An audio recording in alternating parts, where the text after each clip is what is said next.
Hi friends, it's Lindsey from the blog Books for Christian Girls. Welcome to or welcome back to my channel. Last time I did a recent reads, I had every intention that every recent reads after that would be 8 to 12 books. And obviously life happens and it doesn't go as according to plan, so I have 20 books to talk about today. I have timestamps listed down below, but before I get into them, just two quick disclaimers. Number one, my neighbor is unfortunately mowing right now, and hopefully y'all can't hear that. I hope not. I apologize. Hopefully it will stop soon. And then number two is that I have content reviews of all of these books listed down below if you would like. Daisy, you've got to stay still. You jingle. I don't know why she's in here with me. Leave the plant alone. There you go. Good girl. Okay. And then disclaimer number two is that I have content reviews of all of these books down below. If you would like to know what content I'm referring to, what was in this book, is it okay, is there content warnings, is there trigger warnings, all of that is down below. I'm quite detailed in my reviews. So if you would like to check those out, you are more than welcome to. The links to all of them will be down below in the description. And now that the disclaimers are out of the way and the beagle has calmed down, let's get started talking about books. So I have all of these broken down into genres, but I also do them from the lowest star rating of the genre to the highest star, and that's purely so I can end on a high note in the video. That's all what that's for. So let's dive into it. Nonfiction / devotionals. I read 2 books, and one of them was, I'm going to look at my phone for the title, and that's Quiet Time Prayers for a Teen Girl's Heart by Hilary Bernstein, I believe. I gave this one 4 stars. It was a good prayer devotional. I wasn't a big fan of one of the versions that was used really frequently, like one of the Bible versions that was used very frequently in this devotional, but it was good overall. I mean, I enjoyed it. Nothing really stood out to me, but it wasn't bad. The second devotional is Journey of a Lifetime by Bennett. I gave this one 4.5 stars. I wish I had this when I was in high school because I think it would have helped a lot. And what I think was so refreshing about this devotional, though, was that there was no boys drama, there was no friend drama, there was just no drama mentioned, there was no school drama, none of that was mentioned. It was all about like the heart of the matter of your relationship with the Lord. And I just found that so refreshing because there's so many other devotionals for those other topics for teen girls, but this one was just like trusting the Lord and the journey ahead of you, and I just really enjoyed it. I thought it was really well done. A lot of my favorite scriptures were actually in it too, so yeah, I was very pleasantly surprised by how much I enjoyed this one. I didn't realize I needed to scooch over. Sorry. Okay, now we're scooching over so y'all can see the covers better. But for the preteen category, first book is Holly's Heart, Volume 1 by Beverly Lewis. Overall, 2.5 star rating. There's 5 books. 5 books in this collection. The main girl, Holly, in this book just drives me batty. She frustrates me, she lies, she doesn't like it when people do the things she does to them to her. She kind of just drives me insane. She drives me insane. I had already read, I think, the first 3 books in this series, so I reread them, which was, I'm not gonna lie, that was a little close to pulling teeth because of her attitude and her lying and just... There's some character growth, but it's very slow. Very slow. And I'm obviously not the target market for this preteen middle grade book. She's very obsessed with boys. It's very public school oriented. It's just... She drives me batty. I think I would lose my mind.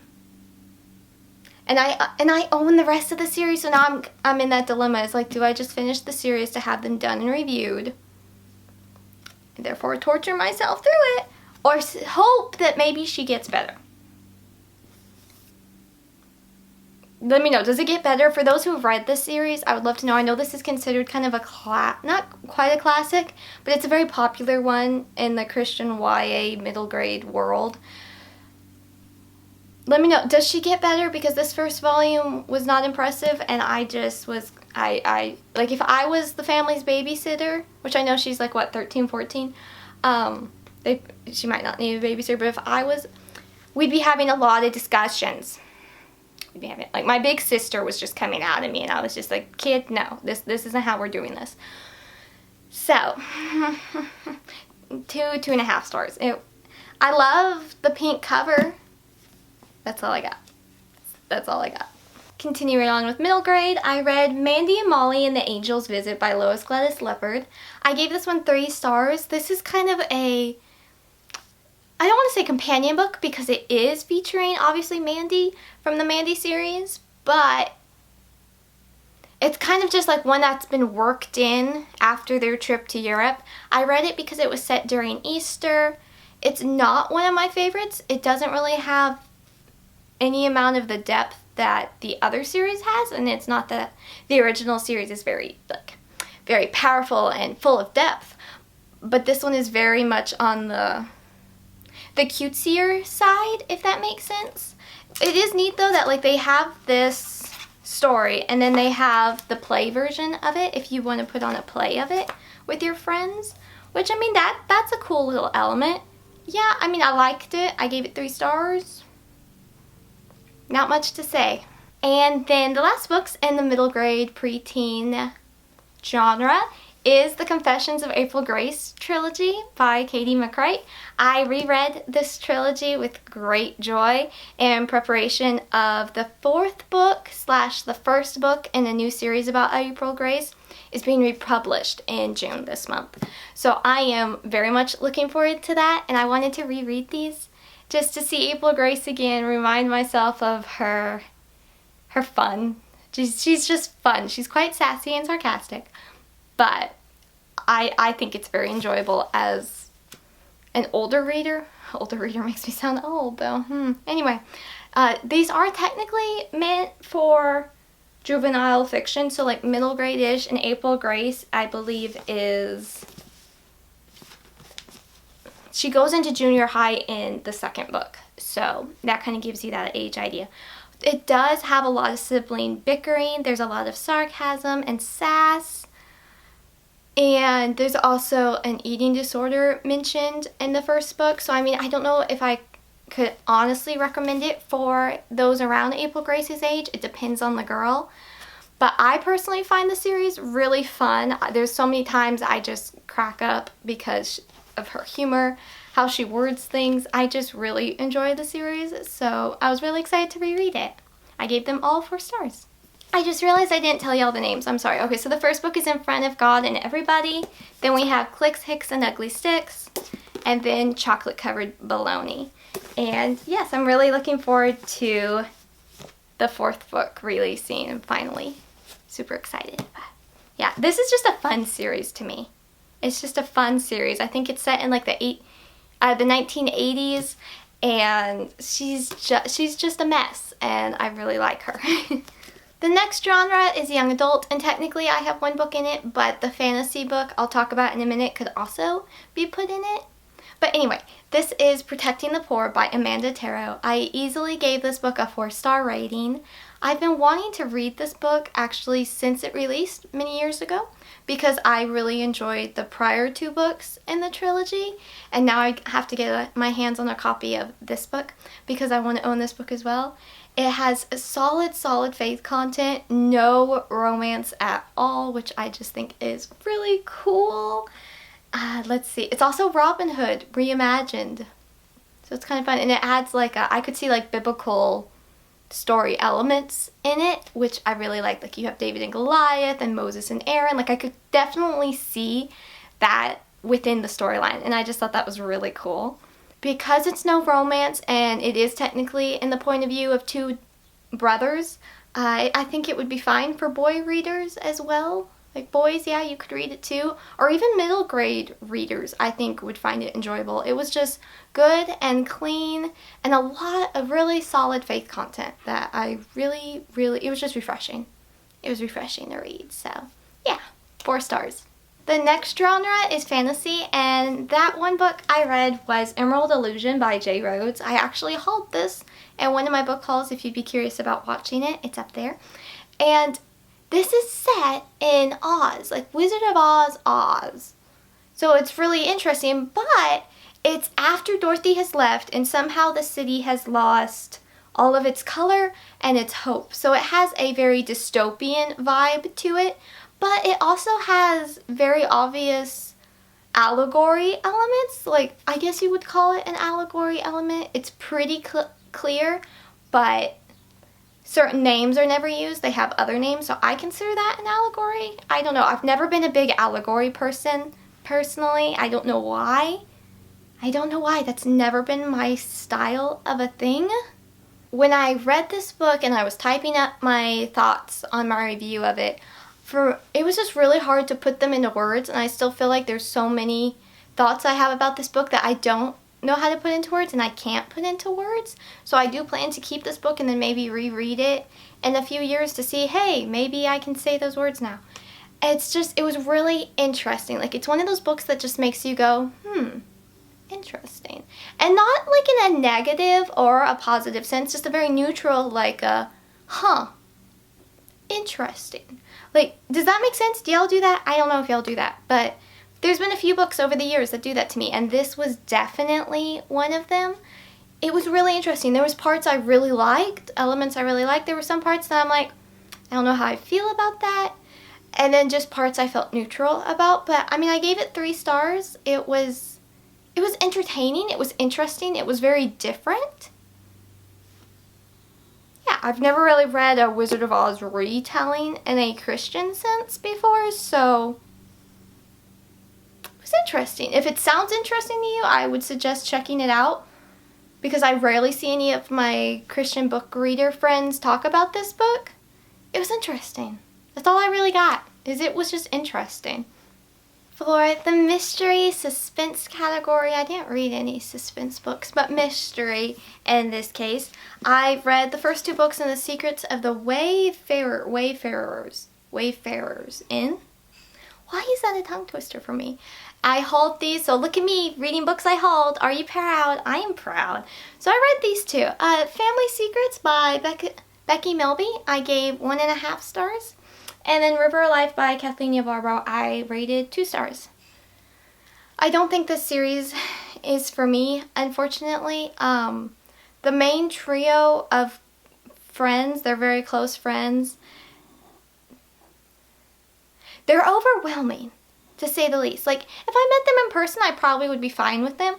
But reading about them and all of their conversations and all of their families and keeping everybody straight and keeping the town people straight, and then every book you're introduced to more people, it got to be too much for me. And then this series also looks to be like it's going to be kind of a dual time period, in the sense of the contemporary of the girls buying this old inn and fixing it up, but then also a journal-like pages of a woman who lived in this inn right before the Civil War and her helping runaway slaves. It's really hard to read about, like, their weak little mystery in the contemporary time period in the sense of a missing quilt, or so-and-so's isn't who they said they are, and then flip the page and we're going to not fighting for our lives, but running for our lives from slave hunters and that kind of thing. It's really jarring. And also in the historical ones, there's a lot of these and thous, and my brain turns off with these and thous. So unfortunately, the series was a miss for me. I won't be continuing it. It has potential for those who like the Civil War time period as well. That's a hard time period for me to read about. So, I mean, if you're interested in that, you might give them a try, but yeah, these weren't for me, unfortunately. The next book I don't really have positive things to say about either, unfortunately, and that's Trouble Brewing by Susan Page Davis. I gave this one 2 stars.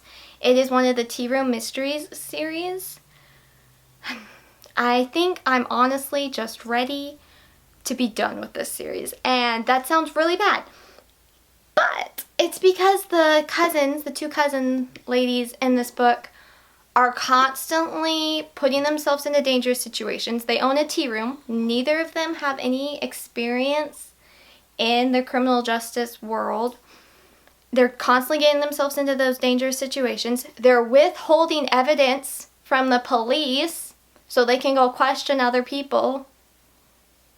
Like, I get the whole amateur sleuth vibe, but there's a certain line I think you shouldn't cross in that regard. And the withholding evidence so you can go question people, that's where I draw the line there. So I own a few more books in the series, but I don't know if I'll actually read them because I'm just kind of done with this series, unfortunately. This series should be my cup of tea because it's set in a tea room. It's mysteries. That sounds so much like my thing.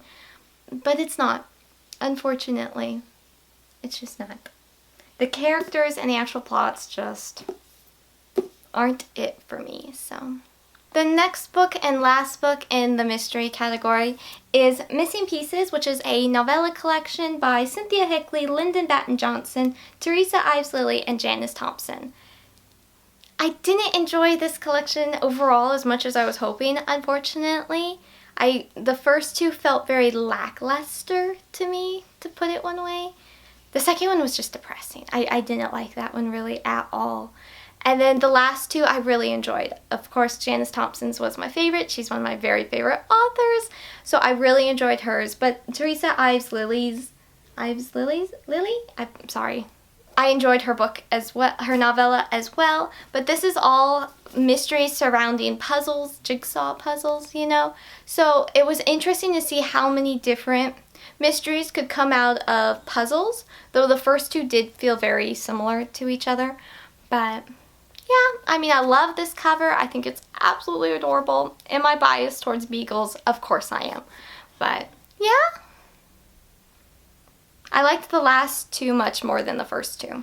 So I gave it an overall, like this whole collection got about a 3-star rating from me. But, you know, the whole average rating thing, that's why. For contemporary, I read Off the Chain by Janice Thompson and I gave it 5 stars. I enjoyed it so much. But here's the thing. I'm going to kind of tease y'all about this because I goofed so bad. I had the release date wrong. I was a month early reading it, which I always try to read a book like that week it releases if I can. So I messed up and read this a month early. So I kind of want to talk about it in my next recent reads. If that's okay, is that okay? I'd like to do that. Basically, all I need to know about this one is, number one, it's one of my favorite books by one of my favorite authors, Janice Thompson. Love her dearly. And I just really enjoyed it. It was just a boost of serotonin for me. It was so much fun. It's very light romance, but it features the friends to lovers trope. And then it's much lighter on the mystery than I was expecting. But I was okay with that because I had a lot of Texas charm being set in Brenham, Texas. And then rescuing dogs, the main girl's quirky. Somehow she gets herself in the craziest situations that are humorous that I just really enjoyed. So, yes, I guess I kind of just talked about it then. Maybe I won't talk about it in my next recent reads. Maybe I will. But I'm sure I'll talk about this book often in future videos because it was just so fun to read. I really enjoyed it. We're at a high and we're fixing to crash to low. Historical. Okay. Okay. When the Day Comes by Gabrielle Myers. I gave this one 1 star because of 2 scenes of this. I'm going to put it on the screen in case little ears are overhearing this. I felt physically ill for the next 2 days after I read this book because of those scenes. I don't like seeing this book. I honestly want to remove it from my Goodreads list so I never have to see it again. If only it worked that way. Was that content incredibly detailed? No, but you have the leading up, you've got the aftermath, you have her grieving. I wish there had been a trigger. I don't know why there was not a trigger notice put out anywhere about this book. I don't know why. I never would have read this book. I never would have given it a 1 star. So publishers, here is my plea once again. If you put out trigger warnings, content warnings, then you won't be getting low-star reviews because of content. There's an idea. Secular publishers are starting to do it. Secular authors are starting to do it. Why can't the Christian industry do it? It was incredibly disappointing. I felt disgusted. I did not like it at all.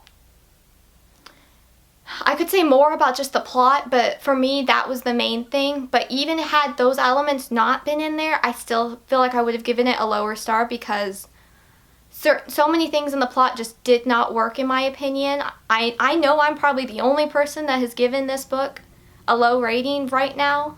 Maybe someone else will in the future, but yeah, it's just, there was different things. I was just like, this is not working. This is not romantic. This doesn't work, in my opinion. The ending was incredibly coincidental. I was just very disappointed, very unhappy, and just distraught. So, there's that. Next book. Okay. Written on the Wind by Elizabeth Camden. I gave 2 stars. This is the second book in, I can't remember the series title, the Blackstone Legacies series. I think that's something like that. The cover. This book was very much an adventure. I liked that it covered a longer period of time, that the relationship was long distance for most of it. That was really neat. I liked both of the characters. I thought they both were fine characters. For me, though, there was a lot of sexual tension. And then when they were together, the kissing, that had it been a contemporary book, it would have been called a makeout. So that all got to be too much. The sexual tension, the makeout scenes, it just got to be too much for my taste. Personally, I don't like heavy romance, and I thought this was heavier than I prefer. So, unfortunately, I will still finish out the trilogy though, because I'm very interested in Liam's story. And I typically always try to read this author's books because I really enjoy her historical details. So this book was unfortunately a miss for me because of the sexual tension and all the kissing. But the first book I wasn't the biggest fan either, so I hope the third book I'll like more. I hope. Okay, I just have to breathe. I just have to breathe.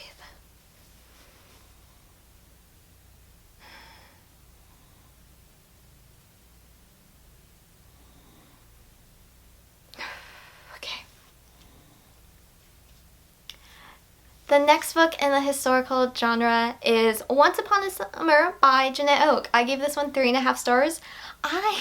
Fun fact here, I saw Celestia talk about it in one of her recent videos.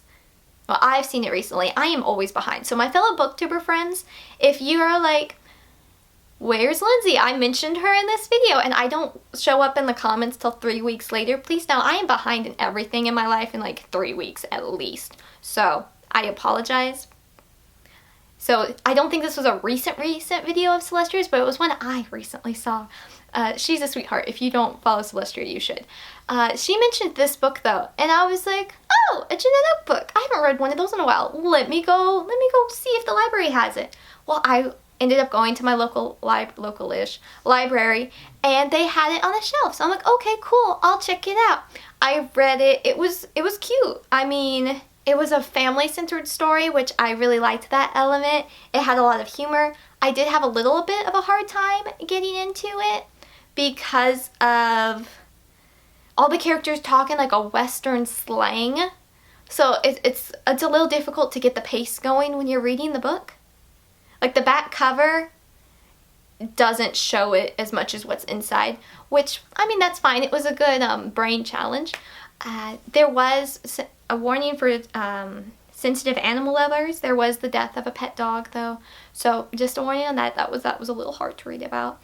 But overall, it was okay. You could read it as a standalone or a series if you wanted to continue on with the series, I suppose. I'm looking on Goodreads after I reviewed the book, and I'm like, oh, this other edition looks so familiar. I own it. I own it in a collection that I never look at these. I have like a special Jeanette Oke collections. I think I've showed it to y'all before. like these really nice, pretty double collections. I own them because a sweet friend of my mom's gave them to me after seeing her daughter wouldn't be interested in them. And she's like, oh, you like Jeanette Oak, you can have them. And I'm very touched. I always forget that it's like not only the Love Comes Softly series, but it's also the Once Upon a Season. Is that it? Is that the series name? So I also own it.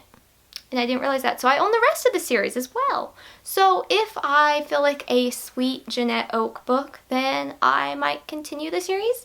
But I'm also just fine reading that one as a standalone. It works both ways. So yeah, that one was just cute. I enjoyed it. I love the faith content. In all the books I've read by Jeanette Oak, there's always been just such a solid faith content in her books. And I just think that's excellent.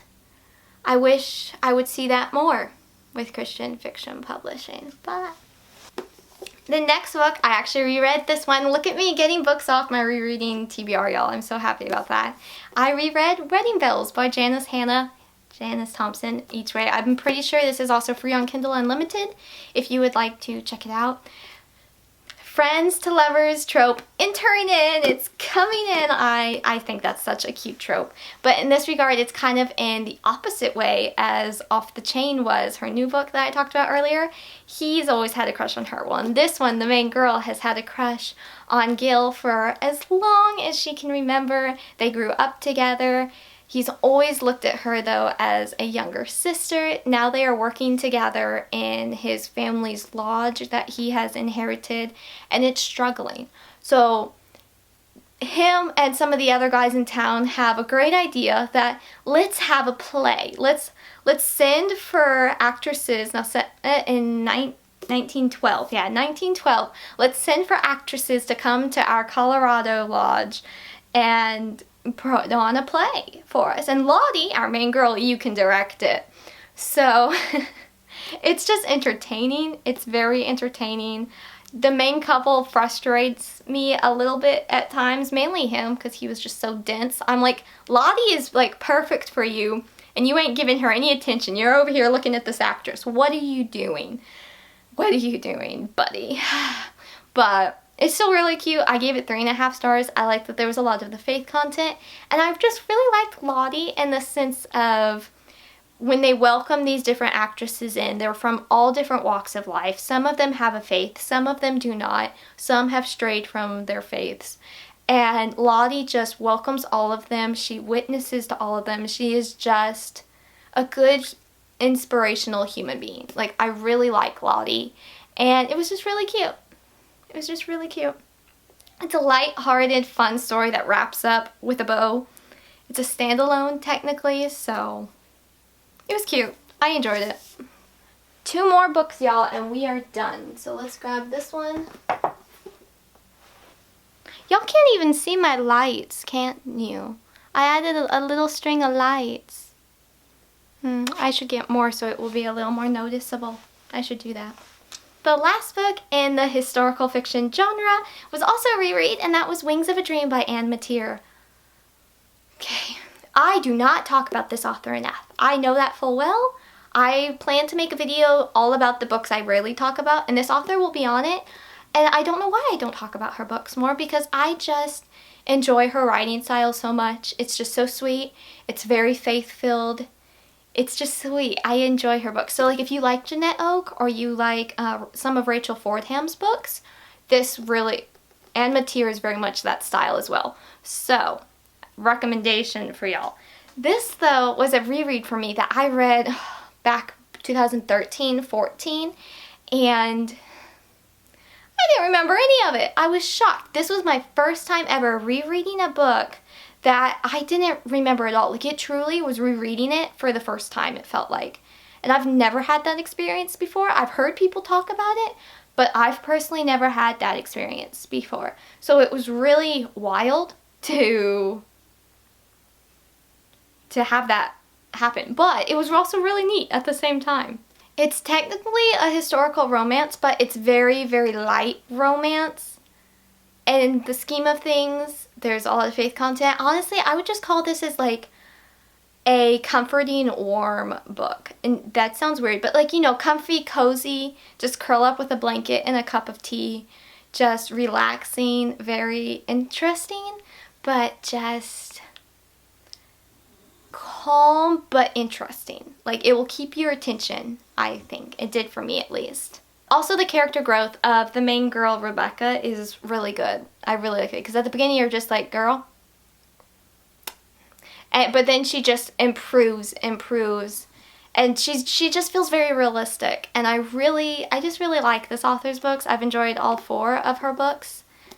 And then she has a couple more novellas that I enjoyed as well. But these 4 published by Bethany House I really enjoyed. So, yes, I was really excited to reread this one. Okay, the last book I'm going to talk about is technically in the clean fiction genre. And that was The Royal Spy by Cassie M. Shields, maybe? I apologize, I don't know how to pronounce the author's last name. I gave this one 3.5 stars. It was just a Kindle Unlimited book I picked up on a whim because I had seen people mention it was clean, and it was. It was really clean. So, I mean, major props to the author for that. I really appreciate that. It was cheesy. It was cheesy. I mean, it was cheesy. But it was entertaining, and even though I did roll my eyes at some of the cheesiness, I also found myself smiling at some of the cheesiness. Some things were just a little too easy for the main girl, and she was a little too perfect in her job of being a princess spy, but it was an easy read. It was entertaining. Would I continue the rest of the series? Probably not, but it was really clean. It was really clean, so I mean, that was impressive to me, but yeah, it was entertaining. It took my mind off of everything else for like an hour and a half, so sometimes you just need those. It was cute. That's all I got. Okay, let me double check my notes, but I think that is every book. Yeah. Woohoo. Okay, so some misses, to say the least. Had a couple hits, though. Had some good rereads, which is always exciting. I love it when I reread a book and I enjoy it just as much, if not more, than the first time I read it, because none of these rereads, I reread what? 5 books? Yeah, 5 books, and they all kept their ratings, I'm pretty positive. I think so, yeah. So that was really neat. I love it when that happens, and just to re-see characters, or re-meet characters, really. So that was neat. So hits, misses. I don't think I DNF'd anything, actually, though. So that's pretty good. For the last couple of months, I haven't DNF'd anything. I think. I should have checked Goodreads before I said that, but we're just gonna go with it. I don't feel like I have. And with that, speaking of Goodreads, I have now completed my reading challenge of 50 books. And it's only June, what is it? June 6th. So, I guess I need to bump it up. I could either not read for the rest of the year, or I could bump it up. So I'll probably just bump it up. I don't know what I should bump it up to, though. We'll see. I'll have to think about it. I probably could do 100, but I never want to, like, have to force myself to complete a Goodreads challenge. I always set my Goodreads challenge just a little on the lower side, so I know I complete it, because it's a fun challenge. If it's a fun challenge, I don't want to not make it. Does that make sense? Am I cheating the system? Possibly, but that's okay. Okay, y'all, thanks for sticking through this long video. As always, I'm going to say I have the intent to only film this every 8 to 12 books. And that would technically be monthly, but somehow I'm just not good with the April-May wrap-ups. I used to do really good at that back when I first joined BookTube, but now that's just not how my brain works anymore. I don't know what happened, but it is what it is. Those are all of my recent reads. I hope you enjoyed this video. I'd love to know if you've read any of these and enjoyed them as well, or maybe you didn't enjoy them as well. So that's okay. Do any of these sound interesting to you? I'd love to know. I think that's it for this video. Thank you so much for watching this long video. One day I'm gonna just not make long videos and just be like properly timed videos, but oh well, that day is not today. So thank y'all so much for watching. I really appreciate all the comments and messages I get. I love discussing books with y'all. So I will see y'all next time in my next video. Super excited about the next videos I have planned. But yes, I'll see y'all then. I'm Lindsey from the blog booksforchristiangirls.blogspot.com, where there is a new review every Monday and Friday. I try to post on this channel every other week. It doesn't always happen, but I'm trying. And then I'm on Instagram. And I've been doing a lot of reels lately on that. So see y'all then. See y'all next time. And thank you so much for watching. Bye!